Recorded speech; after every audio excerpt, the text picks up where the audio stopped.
I think in the future, in health and medicine, there's so many new technologies. They're getting faster, cheaper, more powerful. They're converging to a point where we can mash them together in really powerful ways. It's a really exciting era. There's lots of opportunity for innovation and improvement.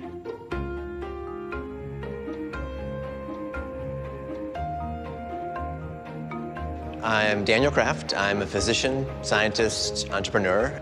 Looking to the future, I thought, what better way to do that than think about the world that my son and my daughter are going to grow into, which is, changing really, really fast. Our traditional model, I think our meme for the way we practiced healthcare is actually not healthcare, it's been sick care. We wait until often we get sick. We have the heart attack, the stroke, the cancer that pops up. Where things are sort of heading, I believe, is from waiting for disease to happen to wellness and prevention. In 50 years from now, we'll have the equivalent of almost an OnStar for the body that's going to be taking information from our environment, from our diet, from our social networks, from our genomics. Health will become something that's truly infused and integrated into our life. It's not for their doctor to be in charge of their health, it's you who own your own health information. Many of the technologies, which used to be super expensive, are riding sort of Moore's Law. The poorest on the planet will have access to low-cost tablet technology, phone technology, that can enable them to be connected with a physician in their local village, access the best medical minds, the best medical databases, using artificial intelligence to understand the whole spectrum of publications and guidelines and omics. It's not just about the data that's important, it's how it becomes actionable information to help guide you, just like a GPS would be, proactively. What's particularly exciting now and going into the next 50 years is we're starting to unlock and understand the brain. The world of telepresence, which is just on the cusp of exploding with technologies like Oculus Rift, where you can feel like you're in a virtual environment and not be able to tell the difference between that and reality. That could be hugely powerful for modulating behavior change. For example, if you can look in the virtual mirror and see future you if you're not maintaining your exercise and your diet regimen and see yourself 50 pounds later or 10 years later if you keep smoking, that can change your mind and sensibility. We're seeing now new ways to train the brain, to interact with it directly with technology, the world of brain-computer interface. We're on the cusp now of building optical prosthetics, basically a bionic eye. As the sensors get smaller and better, they're going to reach the point where we have almost normal vision. To take a woman who's completely quadriplegic, can't move from the neck down from a stroke or a motorcycle accident, for example, put a chip on their motor cortex which can read their thoughts, essentially. I want to move my arm to the right or to the left, and she can now control a three-dimensional robotic limb to give her first drink of coffee, for example, in 16 years. We'll have those who have major disabilities connected back to not only prosthetic arms, but maybe rewired and connected to their own.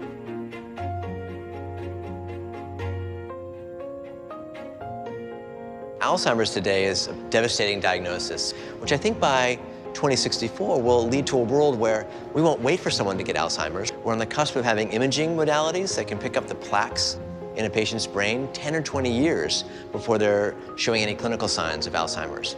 We'll be able to give them interventions, whether that's mind games or exercise or other therapeutics that fits under not just personalized medicine, but this idea of precision medicine to participatory medicine. It's not just enough to treat a whole set of Alzheimer's patients. We want to learn from every single one of those and contribute to the whole medical establishment.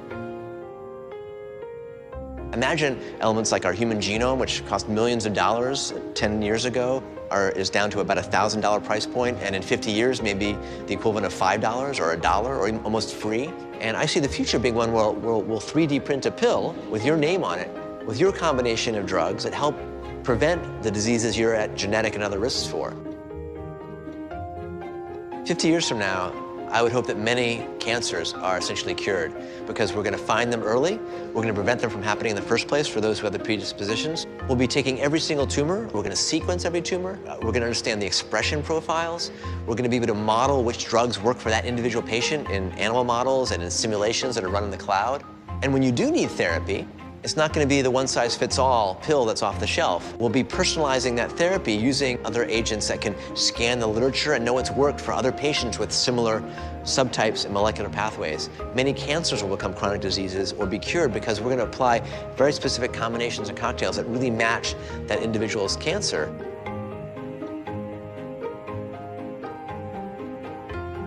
I think the future of health and medicine will not be just going to the high-tech drugs and interventions and devices, but being more attuned to our own rhythms and diets and exercise and behavioral elements. You can have a truly integrated care that's smart, it knows you, it knows your physiology, it can manage the drugs and interventions in a much more personalized way than we have today. Much more a partnership between the doctor and the patient and the healthcare team. And so it's smart and infused in everything that we do.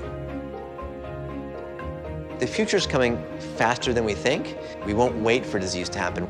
We'll start to cure the well before they even get sick. At Alger, we've always believed great things happen when we think further. So we're proud to mark our 50th anniversary by looking forward to 2064 and presenting Conversations with Tomorrow, a glimpse inside the minds of those who don't wait for the future to happen, they make it happen.